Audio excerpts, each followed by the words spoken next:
Lately, I find myself confused and even frustrated by what I see in the popular representation of the Maya in today's media, whether it be in print or on screen. According to many of these strange-sounding books and TV shows, and none of them is ever consistent in its message, the ancient Maya, having some keen insight into the mystical workings of our planet and the cosmos, were able to predict that the world would end or in some way be radically transformed in the year 2012, on December 21st to be exact. This is all complete nonsense.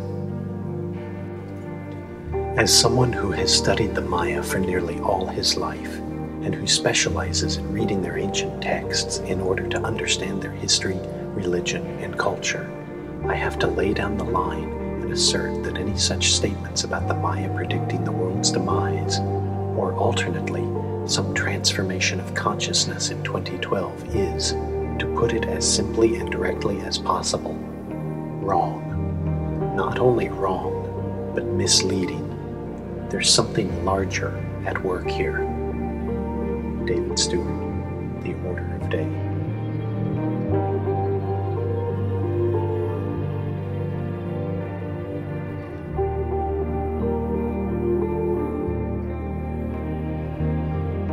The Maya are a people who still live in Guatemala, the Yucatan, and throughout Central America.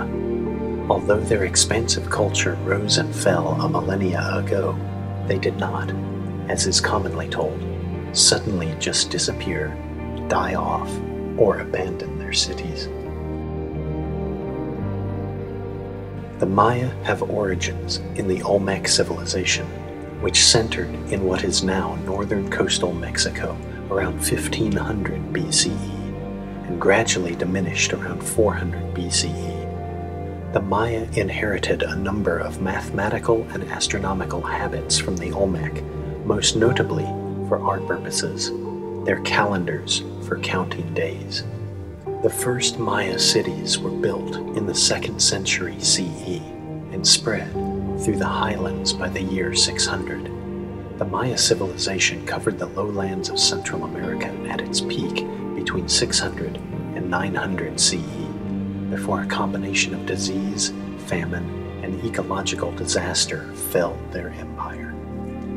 The Toltecs used Maya achievements until they were engulfed by the massive Aztec Empire, which lasted from the early 1300s until Cortés and the Spanish conquistadors slaughtered and enslaved them in 1519. If you were to ask 100 people about the Maya calendar in 2012, you would hear at least as many curious theories and star-drawn tales about these people and this culture.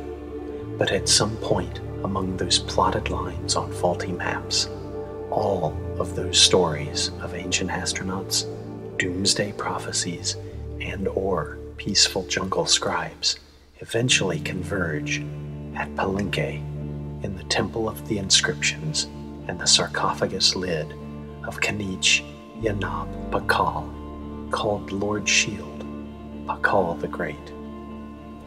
Discovered in 1945, it was the first tomb found in the Maya pyramids, which were, up until then, not thought to be funerary monuments. The tomb lid is massive, about 3.9 by 2.2 meters in size and weighing almost 7 tons. The superimposed silhouette is that of a 6-foot-tall individual.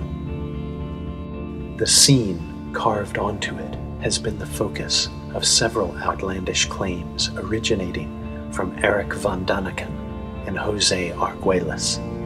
In 1968, von Daniken published Chariots of the Gods, in which he made the claim that Pakal is seated in a complicated chair, bent forward with a mask on his nose, and using his hands to manipulate some controls while his feet adjust pedals.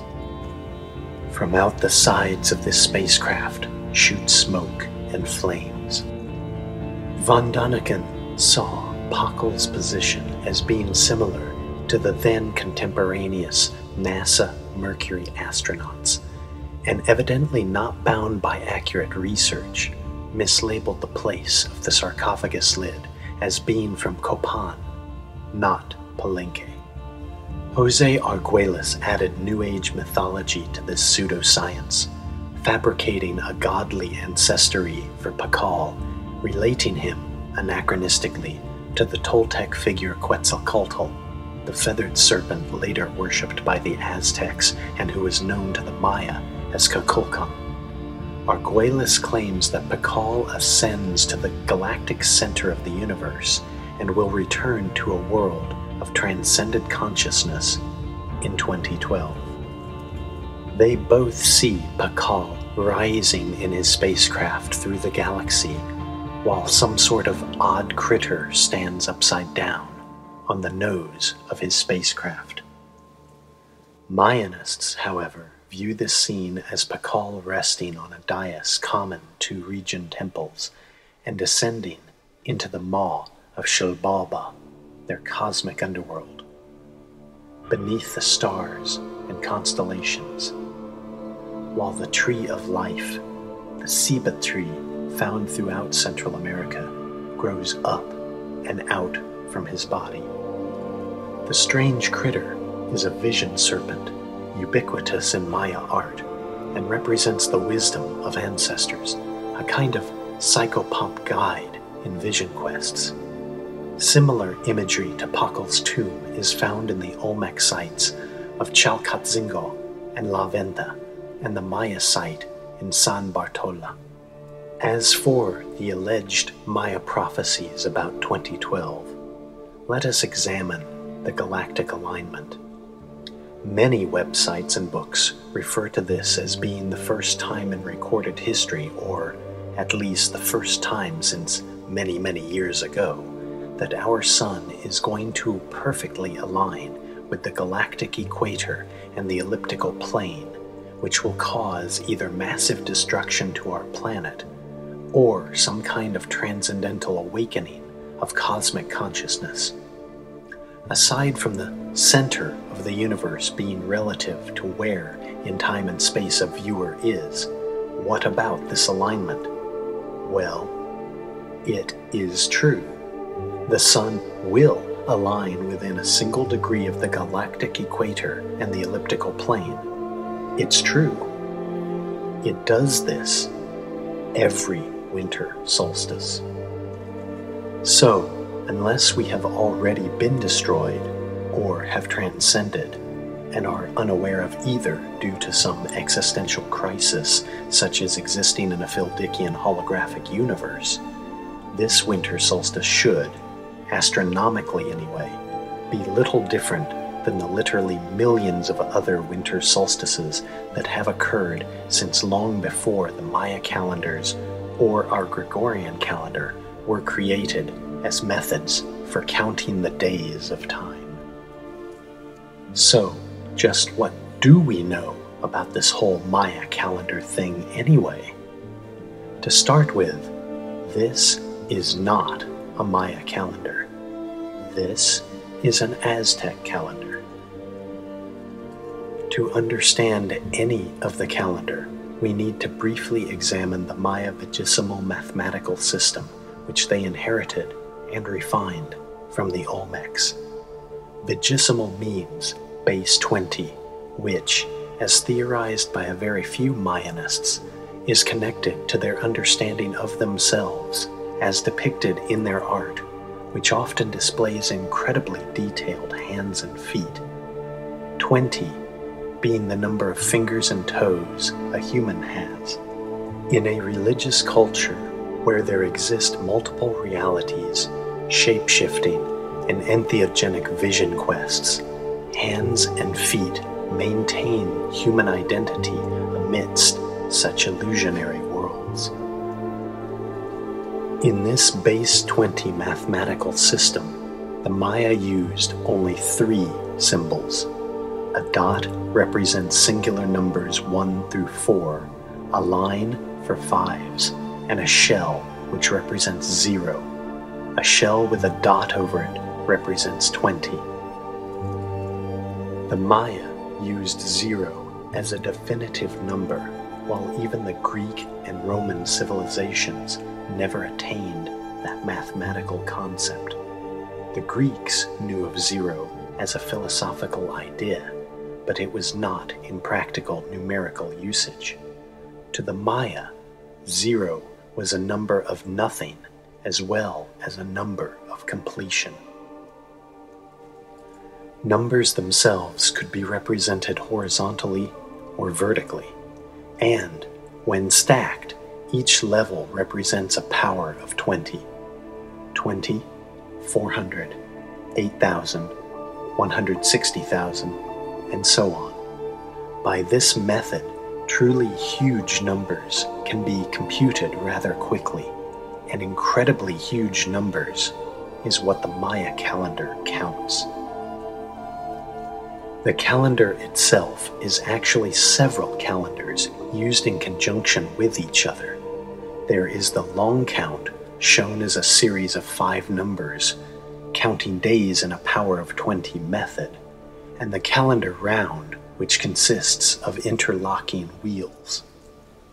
A 365-day wheel called the Hab, and 2 smaller wheels of 20-day names and 13 numbers make up the Tzolk'in. Combining these 3 wheels, like clockwork gears, a 52-year cycle is established where no 2 days are named and numbered the same.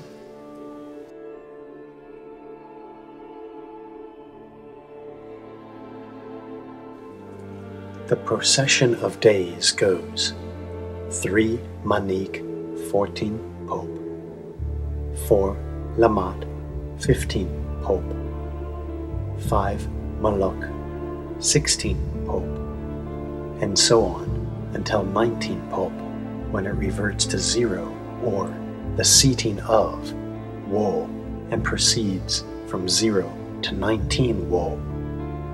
And like all timekeeping in the Maya culture, when that 52-year cycle is done, it begins again.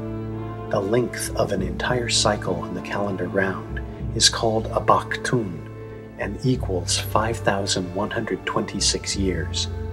Unlike Western theology and philosophy, there is no original beginning, no terminal end.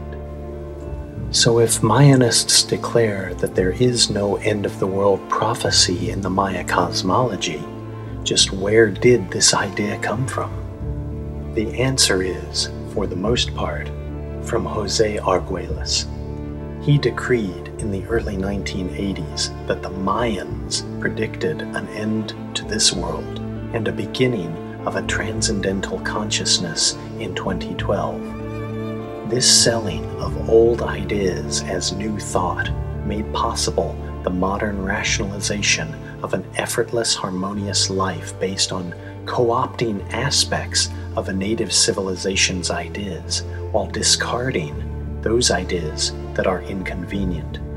This simplistic myth-making from another culture's complex past further fed the idea that the Maya were merely noble savages who lived in peace with each other and in balance with their environment until an extraterrestrial intervention took them beyond this world of petty wars and ecological degradation. The truth is far more complex, more violent, and much less fanciful. In all the thousands of archaeological finds from all Maya sites, only one contains a reference to the date ending this Baktun of the Maya calendar. Monument 6 from Tortuguero states that the 13th Baktun will end on 4 Ahau, 3 Kankin, when something will occur. This is a common verb tense used on all date proclamations. It will be the descent, or ascent, depending on translator, of Bolan Yukti, a god mentioned less than a dozen times in extant texts, and unlike numerous others, was not deemed important enough to depict visually in any known codex. But in a case of Murphy's Law, several crucial parts of the stela were missing upon its discovery. This is only one of several major problems with statements concerning what the Maya said or wrote. In modern Europe, an area covering 10 million square kilometers, there are about 24 major languages. In the world of the Maya, an area covering less than 500,000 square kilometers, there were at least that many active dialects of 6 major linguistic families. Although they shared commonalities in mathematics and mythology, each language had its own creation stories, its own religious divinations. This severely complicates the statement that the Maya, as a unified group, said any one thing.